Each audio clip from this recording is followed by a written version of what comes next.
C'est une première. La RDC a, sous le haut patronage du président Félix Tshisekedi Tshilombo et président en exercice de l'Union africaine, organisé le premier colloque panafricain sur l'albinisme, des assises axées sur le thème « Solidarité africaine pour une Afrique en faveur des personnes atteintes d'albinisme ». À l'ouverture de ce colloque, plusieurs discours ont été enregistrés, notamment celui du président de la RDC et président en exercice de l'Union africaine. Félix-Antoine Tshisekedi Tshilombo, à l'entame de son allocution, dévoilé l'objectif de cette rencontre scientifique. La science nous dit que l'albinisme est une maladie rare, non transmissible et héréditaire, qui existe dans le monde entier, indépendamment de l'appartenance ethnique ou du genre.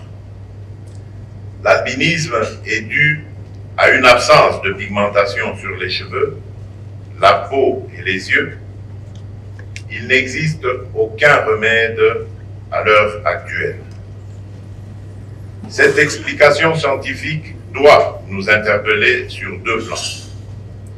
Premièrement, sur le caractère inné, quasi incontrôlable de comment est-ce que nous venons au monde. Autant on est albinos, autant on est noir, blanc, jumeau, gaucher, avec des cheveux blonds, avec handicap, etc. Deuxièmement, c'est une interpellation sur les fondements d'une discrimination basée sur des critères physiques que personne ne contrôle. Poursuivant, le président de la RDC et président en exercice de l'Union africaine a déclaré que l'organisation de ce colloque panafricain traduit son attachement au respect des droits humains. C'est un immense honneur pour moi d'ouvrir ce premier colloque panafricain de sensibilisation sur l'albinisme à Kinshasa.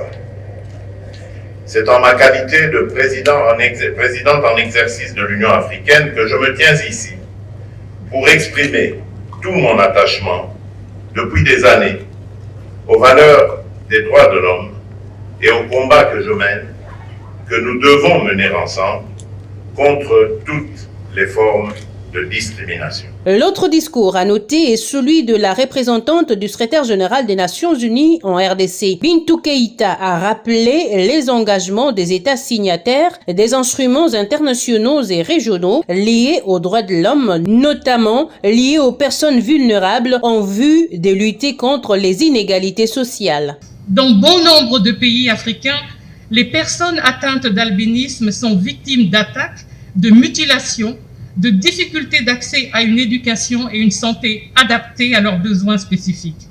Bien souvent, du fait de l'absence de politiques publiques inclusives et de superstitions de toutes sortes, je souhaite vivement que des actions urgentes soient prises pour réaliser pleinement les mesures contenues dans le plan d'action régional ainsi que celles qui seront formulées à l'issue de ce colloque. Ce colloque panafricain a réuni plusieurs invités venus de divers horizons du monde et de l'Afrique, militant pour la cause des personnes vulnérables.